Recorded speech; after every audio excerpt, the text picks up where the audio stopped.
Welcome to this month's Creation Justice webinar, a gathering place for building a faith-rooted and faith-sustained movement addressing some of the most pressing issues our world faces today.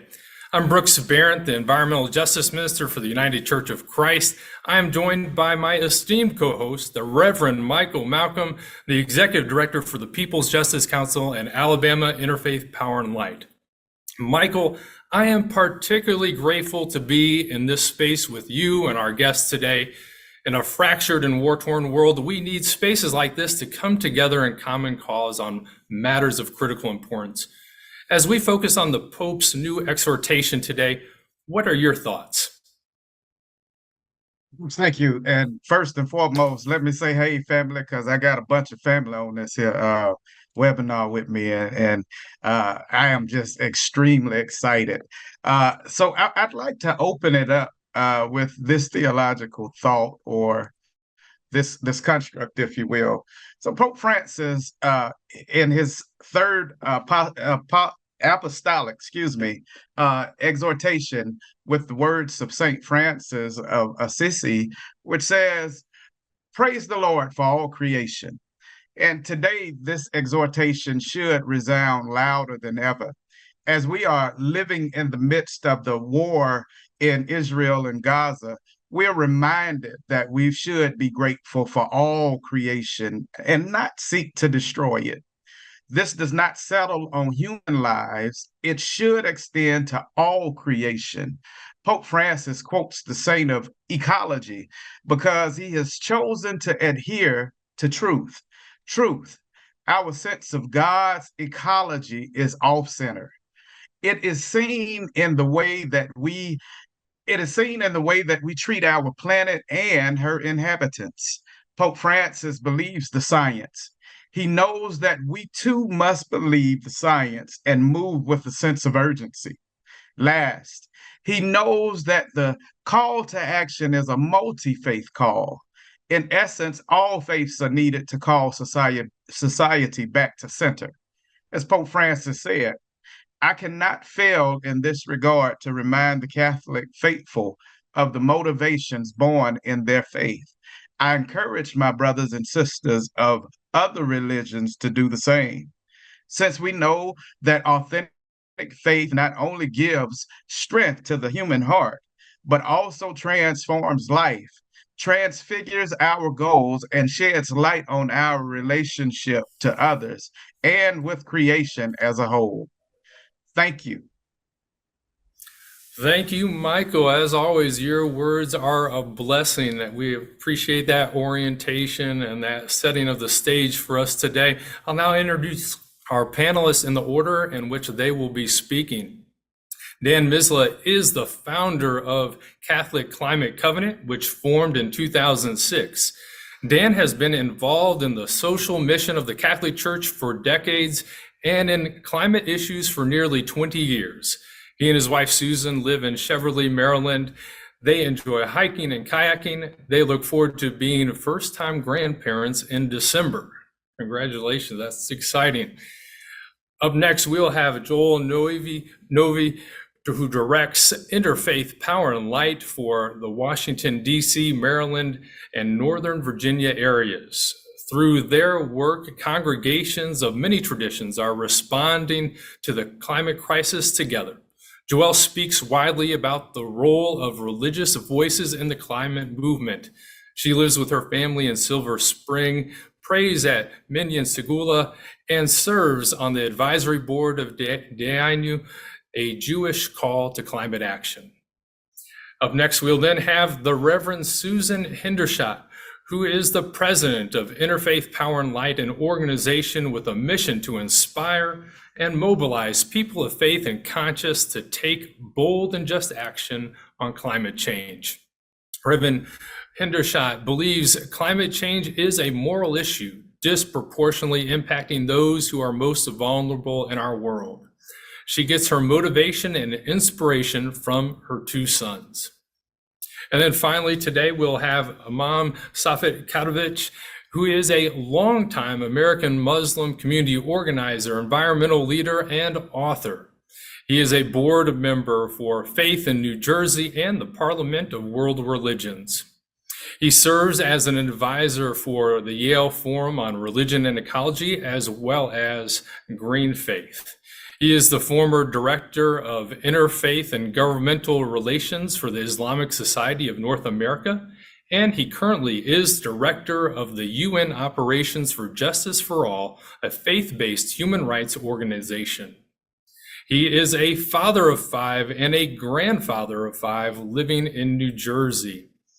We are grateful to have all of you with us today. Dan, if you could get us started.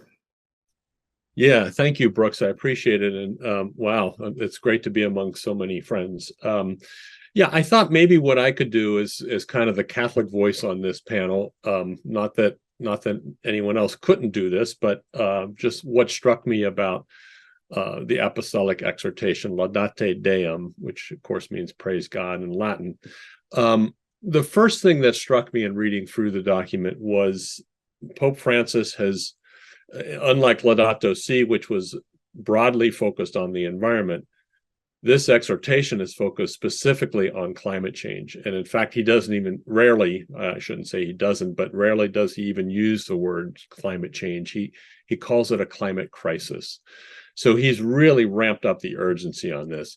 The other thing that struck me is he begins and ends, or practically begins and ends the exhortation with the U.S. Catholic and U.S.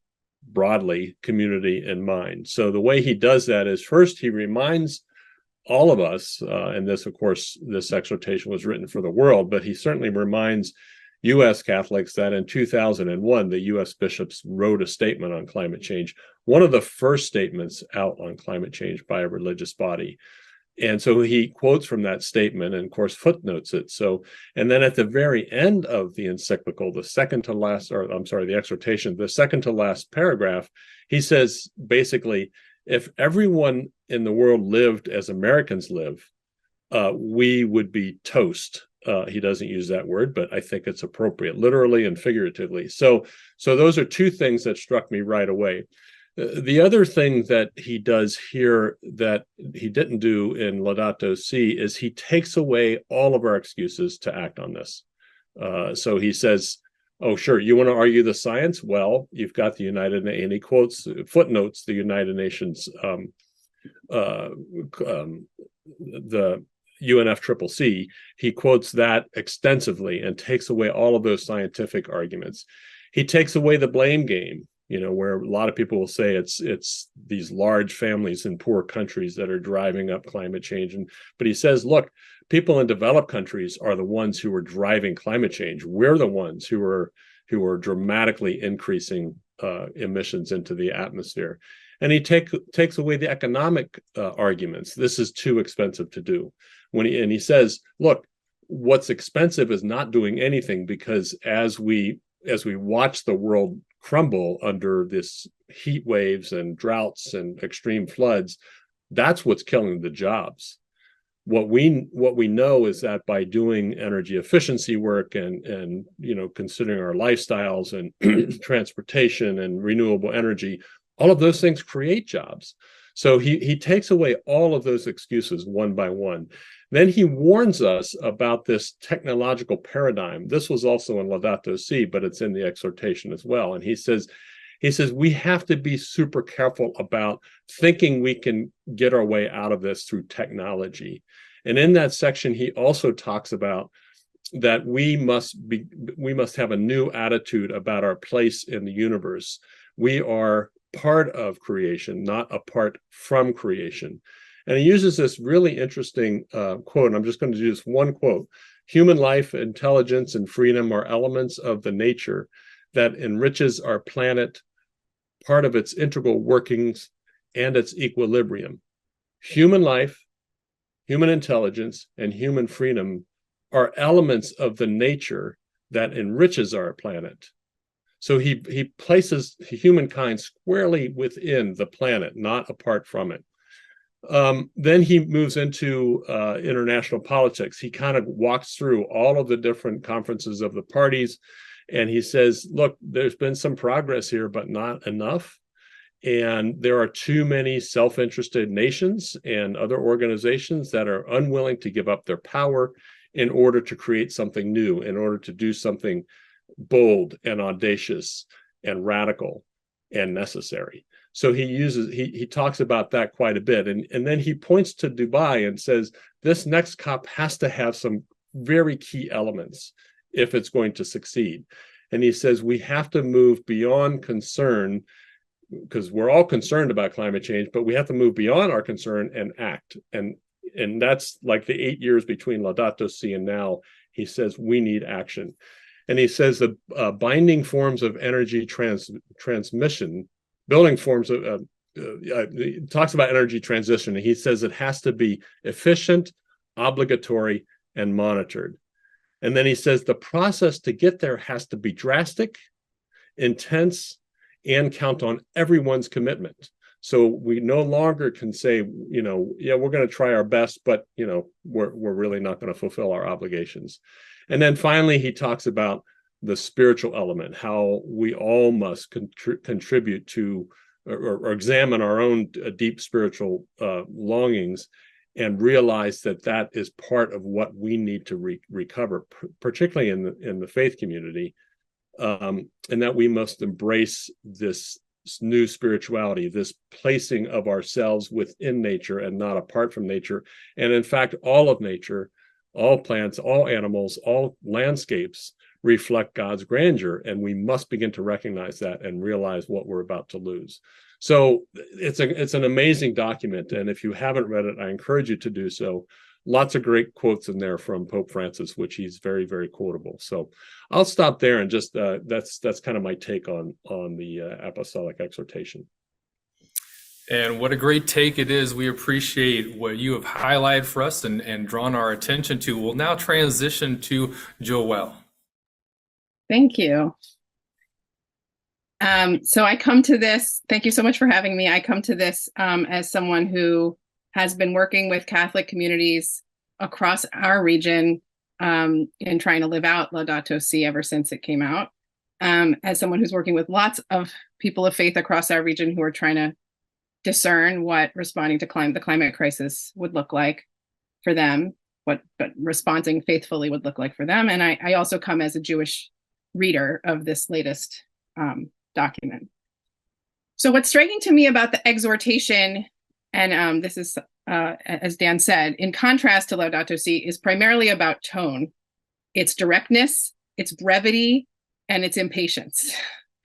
I heard a wonderful podcast with Matt Bernico and Dean Detloff called Magnificast, and they said, "You're getting a crabby pope this time around, and I am here for the vibe.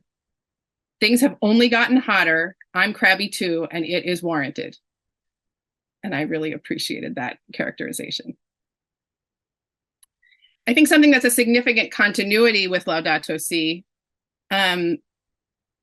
which is testified to by the conversation we're having today and all of our panelists here, is that once again, Pope Francis is speaking to all of us, not just to Catholics.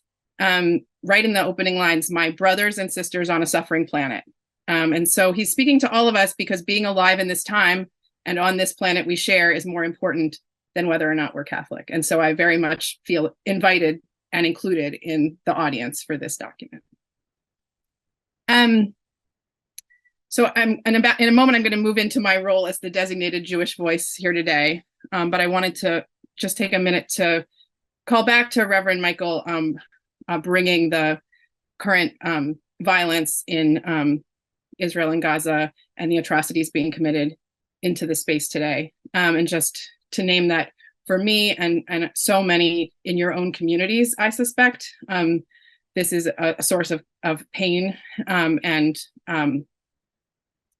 fear right now. And I would just encourage everyone here today to reach out to all those in your life, in your own communities who may be hurting, to say you see them and care about them, not instead or before any other action you take or advocacy you do in this moment, but also. So as a Jewish reader of Laudato Diem, I wanted to offer two responses. And the first is that Pope Francis is challenging Catholics to find their way to a less human-centered theology. And one of the lines from Laudato Si that I have found so transformative in all of my work is actually a quote from Pope Benedict, who says, the external deserts are expanding because our internal deserts have become so vast. In other words, the idea of diagnosing the climate crisis in our own spiritual errors and in our hearts is very challenging. But I think it's what we all have to do, is really think about where our own faith's theologies have led us astray and have contributed to the problems that we face now. And I guess, and Pope Francis reminds us that we need to re-understand our place in the world, as Dan talked about, especially the section called Rethinking Our Power. I mean, naming it, praise God, makes it a theological document. He says the greater problem is the ideology that non-human reality is a mere resource. I mean, that we really have to put ourselves back into nature. Nor can, in paragraph 25, nor can we claim that nature is a mere setting in which we develop our lives and our projects. In other words, nature's not wallpaper. We are nature. And I just wanted to name that that project is very much underway in the Jewish world as well, that there are theologians actively trying to re-understand. I'm sorry, somebody's chatting me. There's very much efforts by theologians underway to re-understand Jewish theology in a way that is less anthropocentric as well.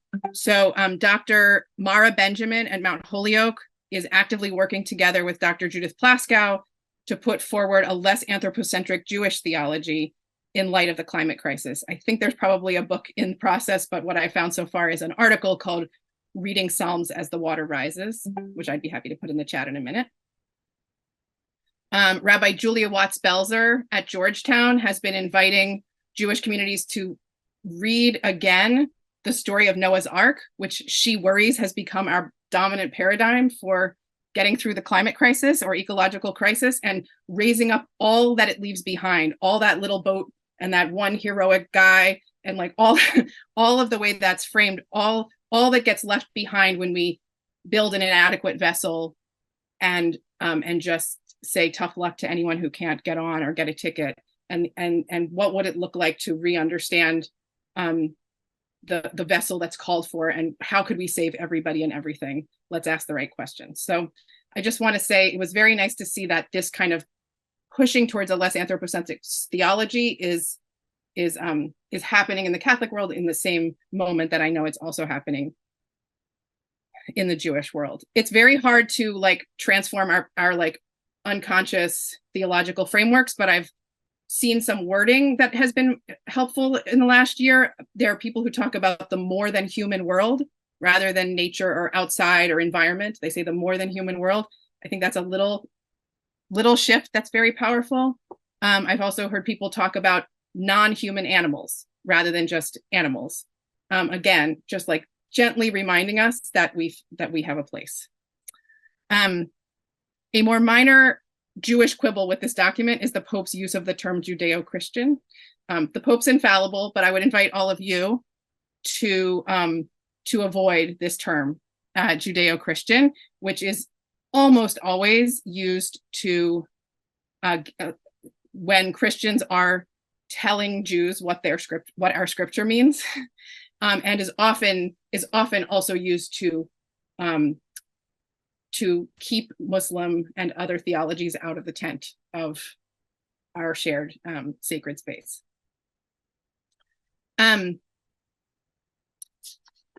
My final thought, and I end the same place Dan did, is about that paragraph 72, the second to last paragraph, where the Pope says, "I am talking to you in the United States. This is about you."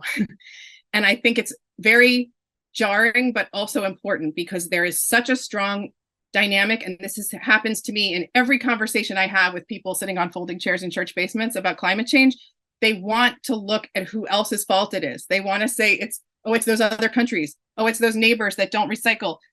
Whoever it is, there's this incredibly strong impulse to look at who else is to blame. And in this moment, I read that second to last paragraph as saying, you need to ask, what is our role in this? What is my role in this? What is my role in this personally? What is my role in this? What is my congregation, my parish or faith community's role in this? And then what is our role in this as residents of the state we live in, or as citizens of the country where we live? Like, just over and over again, to keep asking, what is ours to do? I'll leave it there. Thank you. Thank you, Joelle. There is so much good stuff in what you just had to share. Thanks for that. We'll now transition to Susan. Well, thank you, Brooks. Thank you, Michael. And thanks for the opportunity to be here and to be with these wonderful colleagues who I have shared sacred space with in other settings. So really glad to be with you all today. And thanks, Dan and Joelle, for what you've shared so far, because, you know, I too am still learning, and I'm learning from both of you, and will learn also from Saffet as he shares today. And so I want to start by saying, you know, my background is Christian, but not Catholic. And I lead an interfaith organization, which brings me into contact with a variety of faith and spiritual traditions. And I learn from all of those. And so I'm grateful to have had a chance to read and print and underline and mark up this latest exhortation from Pope Francis. And I want to echo what's been said already. It's significant to me that Pope Francis addressed both the encyclical Laudato Si and this apostolic exhortation, Laudate Deum, to all people of goodwill, recognizing that the climate crisis impacts all of us, and it also has to be solved by people working together, all of us working together. And so I have this really deep appreciation for Pope Francis, and I love, by the way, Joelle, the quote you shared about the crabby Pope. That was that was great, because I often also feel crabby working on this issue day in and day out. But I'm grateful to him for the attention that he has paid to the issues of climate and environmental justice, and the way he has woven this to be about hearing what he has called the cry of the earth and the cry of the poor, and how those two things are woven together, and stated it so beautifully in Laudato Si. In my own ministry, I've focused on the issues of hunger and poverty, which were, in fact, what brought me to working on the issue of climate change, was understanding the interconnection, the interconnected nature of this work, that, you know, these issues don't exist in silos. The economy, poverty, population migration, access to food and water, you know, displacement due to climate disasters. These things are interwoven, and they also impact those who are most vulnerable in our world first and hardest and longest. So one thing that stands out to me with Laudate Deum is Pope Francis's particular focus on political processes. I feel like in this exhortation, he really zeroes in on that in a way that I think we didn't see in Laudato Si.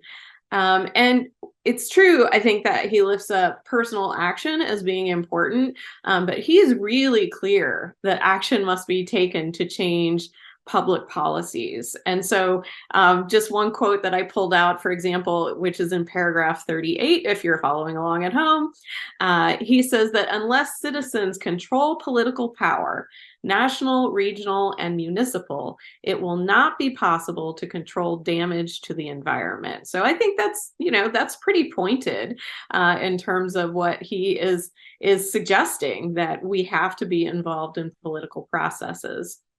And in paragraph 69, he says, I cannot deny that it is necessary to be honest and recognize that the most effective solutions will not come from individual efforts alone, but above all from major political decisions on the national and international level. And so, he does get into this whole conversation about the UN climate conferences, the ones that have existed in the past, the ones looking forward to COP28 in Dubai. And as someone who's been accredited to attend the UN climate conference and has attended for several years now, it's really significant to me that Pope Francis speaks directly to and about this multilateral process and its failures and its shortcomings in the past. And in particular, he calls out that there are no provisions for sanctions in the case of unfulfilled commitments that we make, that there are no effective instruments to ensure their fulfillment. I think that's really significant. And many of us recognize that as a gap that exists in this process. And Dan also, I pulled this out too, but Dan, you mentioned it as well, that he calls for an energy transition that meets 3 requirements: that they be efficient, obligatory, and readily monitored. So that speaks directly to this failure that we have as a way to oversee implementation of any agreements, because right now those agreements are not obligatory. So something that really needs to be fixed in our multilateral processes. And I find it surprising that he's getting to that level of detail in this exhortation. So finally, I just want to say, personally, one of the things that spoke to me, and others have referred to this as well, is he speaks of faith and spirituality as having transformative value, that we need to seek both inner and societal transformation. And I think for those of us who are working on this issue through our faith values, I think this is something that we've long believed, that inner transformation can lead to outer and societal transformation. And that by changing the inner person, we can change the outer world, which really brings us hope for a different outcome. The outcome doesn't have to be doom and gloom, that there is a hopeful future, but that we really do have to act, and we really do need to take action now. And so I just want to close with this beautiful quote that I pulled out that I just love, in which Pope Francis says, "The world sings of an infinite love. How can we fail to care for it?" Thank you. Thank you, Susan. You've got an eye for quotes. I appreciate your lifting that up and your remarks. We'll now turn towards our final panelist for today. Saffet, will you take things away? Sure. I hope you all can hear me. I've been having some problems with my internet, so hopefully it's okay. Yes? Okay, great. Thank you. Well, let me begin by saying greetings of peace. Salam alaikum, peace. Shalom alaikum, namaste. Many ways in which Pax Vobiscum, in which we say peace. And one of the things that we hope is that we will have, as we move forward together as a human family, which consists of all peoples, of all sorts and of all sizes, of all faiths and spiritualities and no faiths, together for our mutual future, one in which we have to respect and honor all of God's children and members of God's family, and increase that family to include all of God's creation, which we are not only a part of, but are necessarily interconnected to. And I think that idea of Pope Francis in Laudato Si, this idea of integral ecology, that we're all integrated with one another, we are intermeshed and connected to one another, is something that we need to highlight. And as we sit, we know that there's wars, there's natural disasters taking place throughout the world, and we pray for peace and we pray for justice for the peoples of the Holy Land, which is holy, by the way, only to us 3 Abrahamic faiths who are represented here today, the Jewish, the Muslim, and the Christian communities. and that peace and justice come to that land that has lacked it for so long, for the Palestinian Muslims and Christians, for the Jewish people as well, and that we uplift the consciousness that preservation of human life means the interconnection of all human life, but also the interconnection, the integral ecology with all life on this planet. And so my initial thoughts, and I have to confess, so for the Catholic that's amongst us, please convey my confession to those who can accept it and forgive me, that I did not read the entire document. And once again, if I'm not being heard, please feel free to let me know. I'll turn my video off. Maybe that'll make things clearer. I'm still okay. Thank you. And that is this idea of ecological conversion. I think that's one of the things that did resonate for me once again, I confess I did not read the entire document, but I read significant parts of it. And that's something that's very, very important. There has to be a conversion that takes place. And conversion usually in religious circles is viewed negatively because it's a zero-sum game, right? If you convert somebody, someone loses a soul in their process of trying to get to the divine. But in our Muslim tradition, we sort of speak about the idea of, instead of conversion, we talk about the idea of reversion. We need to revert back in many ways to a time and a situation in which human beings lived in more harmony with the world in which we are a part of and not apart from, as has been pointed out by the Pope. And we need to then uplift the indigenous people's experience throughout the world in that process, because their lives in general represented that idea of harmonizing with the natural world.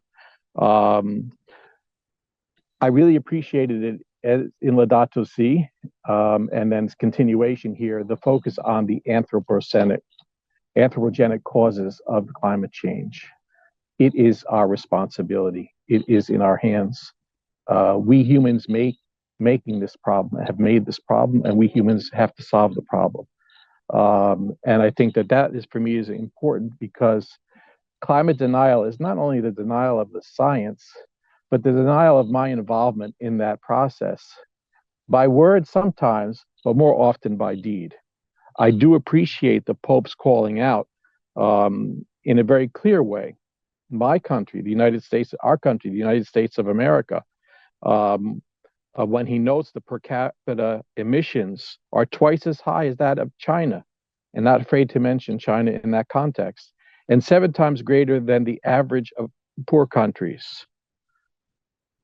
And then he continues by saying, while the individual household efforts are helping, here we speak about lifestyle changes and changing our consumption and behavioral patterns with regard to living and being within and part of the earth and consumer practices.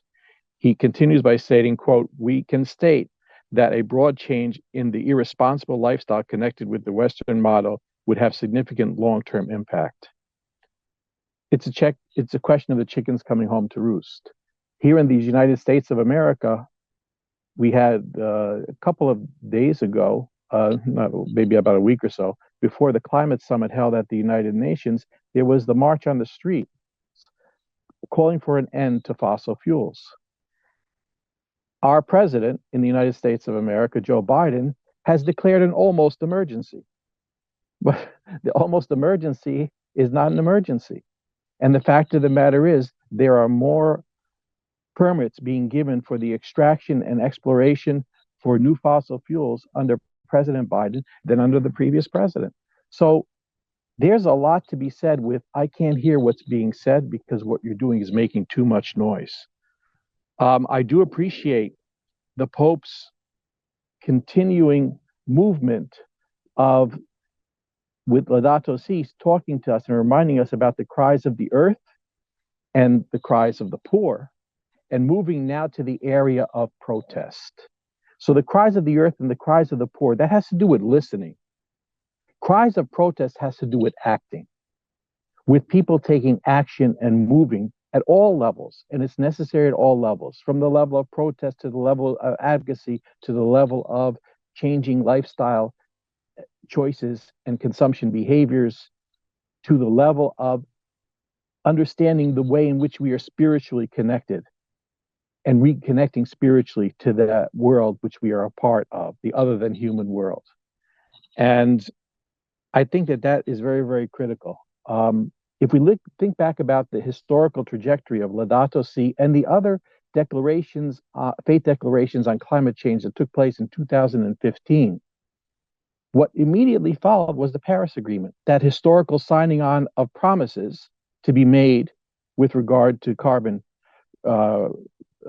gas reduction and carbon footprint reduction, and setting specific goals.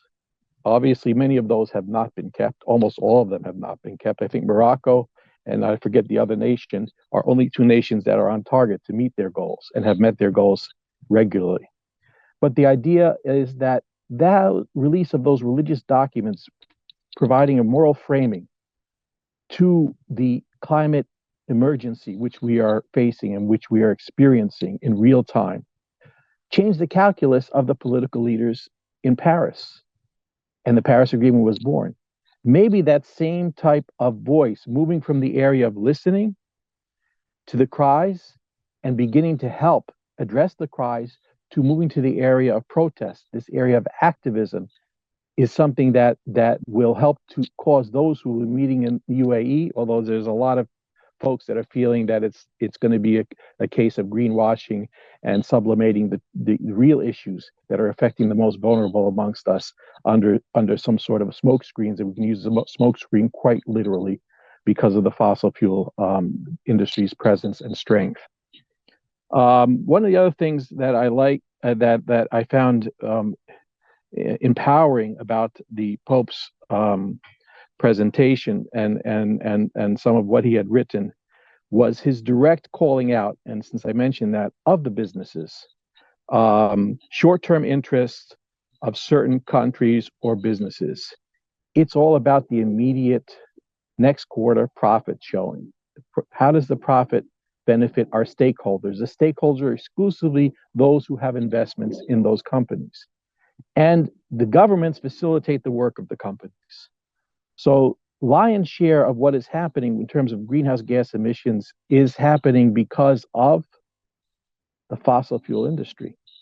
They're the ones who are extracting more so than ever before and responsible for the burning, and also at the industrial level, in the industrial areas, the burning of the fossil fuels much more than the individual consumers. Our focus needs to be on individual lifestyle changes. That helps to change the habits of our daily life. But our investment decisions, the way in which our companies are operating, is something that needs to be called out. And I'm very appreciative of this much more direct calling out of corporations, multinational corporations, specifically the fossil fuel industry, and the governments that are facilitating their work at the expense of the peoples, at the expense of the 99%. And it's something we need to think about and consider.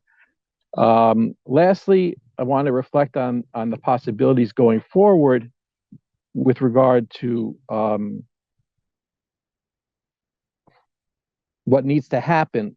It needs to be drastic, intense, and it requires the commitment of all, as the Pope had mentioned in the newest encyclical. And I think it needs also to have other religious communities who have been working on also revising, upgrading, rethinking, recharacterizing their statements on the environment, their religious calls with regard to the environment, these various declarations on climate change, that they will also, in connection to the Pope's recent encyclical, be speaking about, in clear terms, issues of accountability. Hence, for example, in one of the works that has been worked on for several years now, El Mizan, within the Islamic community of scholars, and it's available on the UNEP website, Faith for Earth. You can access the basic information there, which hopefully will be released by the COP meeting in UAE. There's a specific call to sign on to the Fossil Fuel Non-Proliferation Treaty. We need to have teeth in the promises that were made, because promises that were made are not kept. And that is something that I think would like to continue working forward as various faith communities restructure the call and saying it's not just about human involvement and human responsibility and human accountability for what's happening within the earth. It's also about the actual changing of the policies which are directing, which are controlling, which are manipulating the lives of human beings by their governments who are ostensibly there to represent their interests. I think I'll probably leave it there in terms of my reflections, and looking forward to the conversation and questions and answers. Sorry, let me say one more thing.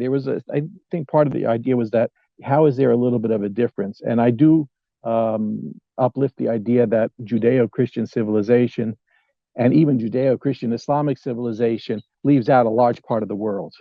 And so we need to be conscious as we call human beings to climate change and to addressing the issues of climate change. We have to include in that call all those who represent the human family, and expand it even beyond the Abrahamic faith tent. It's something that we need to be conscious of as we go forward.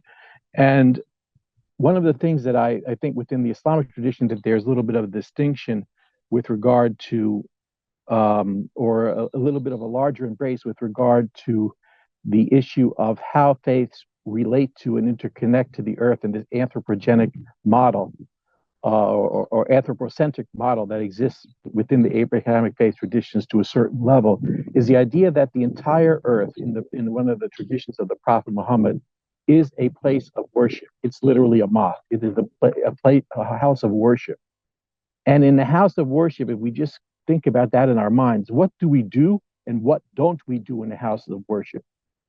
We don't make a mess. We don't pollute. We don't destroy. We look to all those that were within the house as our fellow worshipers, not just our fellow creatures, not just those who've been placed there for our utilitarian purposes, but actually members of our extended faithful worshiping community. So if the entire earth is that type of place, then all within the earth, human and non-human, and the issue of biodiversity is something we have to be also very conscious of, is a new type of understanding of who we are with respect to our all those who are our fellow earthlings, as one of my late teachers used to say, Rabbi Larry Trostor in the Green Faith Fellowship program that I was a part of from the Jewish community, our fellow earthlings that we are part of and parcel of and connected to.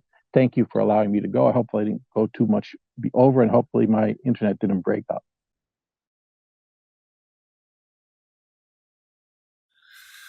You were good. Thank you. We appreciate that. You've given me something to think about as we think of all of this world as a place of worship. I appreciate that image and frame of reference.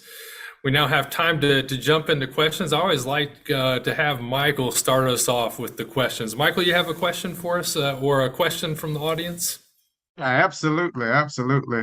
First and foremost, let me say that you all have preached me happy this afternoon, and I am so grateful for that. Got a question for you all that came from the audience. To what degree are religious communities aware of funds that will be forthcoming from the Inflation Reduction Act to make their facilities more energy efficient?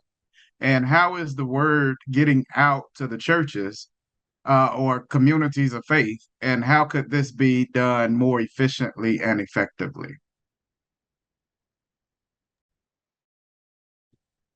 Well, I'll happily jump in. I'm hoping you can hear me. My internet's a little wacky. So Interfaith Power and Light has been coordinating a series of webinars that are actually sharing those resources. We do have a page on our website that is dedicated to information about how to access those funds. And as well, all of the webinars and videos are posted on our YouTube page. So we can drop a link in or share that with you after the webinar's over. But there is a lot of coordination going on amongst faith organizations as a part of that effort that that Interfaith Power and Light has been providing. So this isn't, just our organization. This is multiple organizations working together, and we're happy to get that out far and wide as much as possible. Thank you for that. I've actually got one more question, because that one didn't quite jive for what I really wanted to get to. I remember us, and I'm talking to my family now. I remember us sitting out amongst the trees and amongst because I just heard Imam talk about the world being, or the earth being, a sanctuary. And remember when we were in the outdoor sanctuary, and we sat there and really communed with nature, and were inspired in conversation and whatnot in that. Each one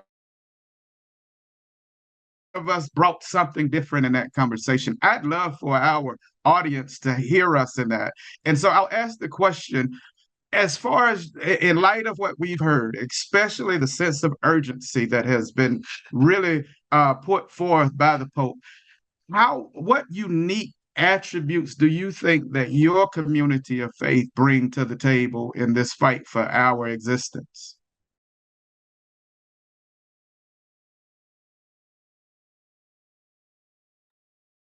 And I can go to whoever want to answer first. I didn't pick anybody in particular. Well, I can start, I guess. Catholics have this thing that really began in the late 1800s with the Industrial Revolution, called Catholic social teaching, and it's a framework to help judge and address moral issues. And it's a wonderful tradition, and there are 7 themes to it, and it goes from human life and human dignity to care for creation, and in between we have call to family, community, and participation. And you'll see all of these themes woven throughout any papal document that has to do with social concerns, but certainly in the Apostolic Exhortation. So human life and human dignity, call to family, community, and participation, rights and responsibilities, meaning that we have rights that are due to us, and this is the part that we often forget, particularly in our individualistic society, we have a responsibility to secure those rights for people who don't have them. There's what we call the option for the poor. In other words, we must always keep in mind those on the margins, those who are left out, those who are forgotten. The dignity of work and the rights of workers. So Catholic Church has traditionally been a very pro-union church to support those rights. Solidarity means that we really are responsible for everyone. And then finally, care for creation. So that framework, you'll see if you go and look through the Apostolic Exhortation, you'll see all of those themes woven into, in different ways, the exhortation. So that's certainly something that we bring as our social tradition.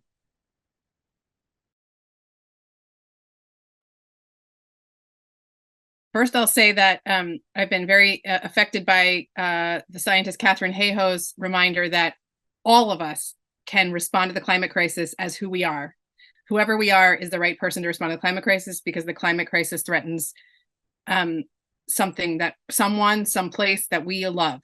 And so we are never inviting people to become somebody else. We're only asking to become more fully who we are. My teacher, Rabbi Fred Schurlinger-Dabbs, summarizes a series of texts about when the Jewish tradition says it is allowable to violate the Sabbath, which is a very sacred set of rules, to save someone's life. And there's a dialectical tradition where there's conversation over many generations. So first, they say, well, what if a local doctor says it's necessary to violate the Sabbath to save the person's life, we violate the Sabbath to save the person's life. And then a subsequent question is, well, what if there's not scientific consensus? What if one doctor says it's necessary and one doctor says it's not necessary? And the answer comes back, of the tradition, no, we still violate the Sabbath to save the person's life. And then it's, well, what if there's no doctor available, no expertise? We just have to make the best call we can. It's like, well, even doubtful danger to human life makes the law lenient.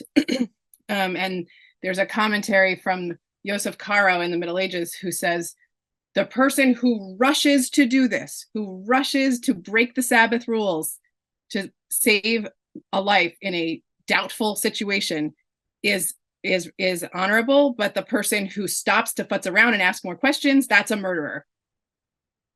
So I get from my Jewish tradition, and I offer to all of you, a fierce spirit of intervention when life may be at stake, even if we haven't answered every question or still have some uncertainty about exactly the situation in which we find ourselves. If I may connect the question about the IRA to this moment, because I think it's a more profound question than just how do we tell people about IRA money that's coming our way, but really that, like, in my view, having done this work for about 14 years, the Inflation Reduction Act has totally transformed my orientation with respect to what our task is in this moment. And my friend and colleague Avery Davis Lamb says, pushing and catching use different muscles. And for the first decade of this work that I was part of, we were pushing for federal climate legislation. And, with all its serious flaws and injustices, that it did happen. And now I think this question of how do we catch the opportunity is coming to us, and how do we do it in ways that are equitable and rapid, transform our communities and rapidly shift us away from fossil fuels. How do we develop the muscles we need to catch when we spent all this time pushing, I think is really the question of this moment for all of us.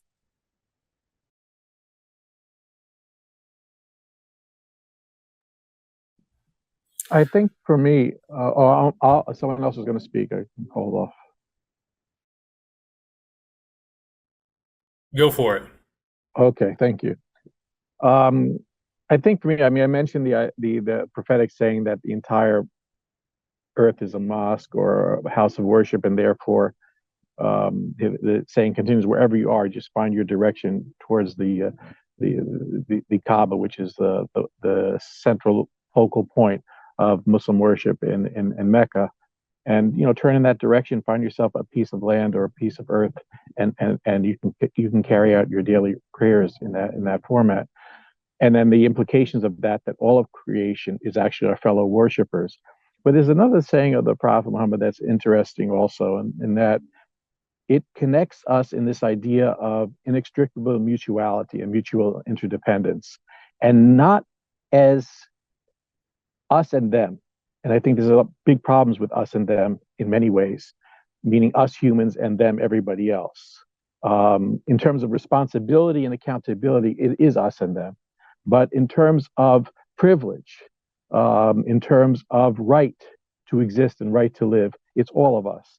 And the saying says, the creation, or all of creation, including humans, are the family of God. And in general, Muslim tradition, where the language is very sensitive to this of relationship, family relationship with God. There's a whole theology to that, no time to get into it. But this tradition says all of creation, including humans, are the family of God. The best of you are those who are the best to God's family. God's family includes the trees, the birds, the plants, those above the earth, those in the earth, those flying over the earth, in the seas. It includes all of them. And so this idea of caring for others in order to care for ourselves, one of the biggest impacts of the unbridled use of fossil fuels and an unwillingness to change the pathways in terms of international structures, in terms of financial institutions and others that are helping to finance and keeping this megalith going, this Goliath going, is the impact to the fellow creatures upon this earth, the loss of biodiversity. each one critical to life of all sorts. We are all interconnected together. We are all diminished when a species disappears, not as a result of natural evolutionary processes, but as a result of anthropogenic, human-caused, intensified processes that are resulting in the extinction of species at rates never before in human history. So it's not just the aesthetic appeal, but it's their integral part of nature. And I think this idea of, once again, expanding to include the family. And I want to also just chime in on the idea of the IRA and applauding the efforts of Interfaith Power and Light, in particular, Joelle and Reverend Susan, and all those who are involved in that work, but also other organizations that have tried to provide and share the resources that are available. It's a good effort. A lot more needs to be done. A recent article in the Washington Post said nearly 250 million Americans are unaware of the 369 billion federal clean air energy benefits and tax credits available to them through the IRA. 71% of our fellow Americans still don't know about it, don't know how to access it because it's quite complicated, despite the efforts, incredible efforts of Interfaith Power and Light and others to reaching out. And since the government is the one who passed this as a result of that push that Joelle was talking about, the pushing, the advocacy, the direct actions that were taking place to get the IRA passed, they have a responsibility to make it clear, make it plain to others. I should be seeing the commercials with hands-on, easy 800 numbers or QR codes that can walk me through the IRA maze of funding and rebate packages, etc., on the evening football, Monday night football, and Sunday night football. I've been seeing those commercials funded by the state, funded by the government for that. Bear in mind, friends, there's a possibility we're going to have a change of leadership in Washington very soon. And it's a scary possibility. And despite the fact that the IRA has been passed, countermeasures can also be passed and pushed through that will limit the IRA. So we're also working against the clock with regard to that. Once again, this idea of advocacy, we got the bill passed. It is law. We need to get the government who passed the bill to fund aggressive education and awareness programs for the general population, in addition to all the incredible work that's being done already, but the information is not reaching its target audience. More needs to be done. Thank you. Thank you so much for that. I've had a number of moments of insight and a number of moments of joy during the course of this past hour, but I just had a moment of heartbreak when I looked at the clock and I realized we only have about 1 to 2 minutes left. We have to wrap this up, Michael. I know I'm full of gratitude for each of our panelists. What thoughts do you have as we bring this session to a close? Onward together. I think that is my thought. We know what we need to do as faith communities and as faith leaders. We also know how we need to influence those in society. Onward and together. And let's make it happen. All right. Thank you, Michael. We will end with a round of applause. I wish you could hear probably everybody in the audience applauding all of the panelists. We are grateful for you today and for all that you were able to share with us during this all too brief hour together.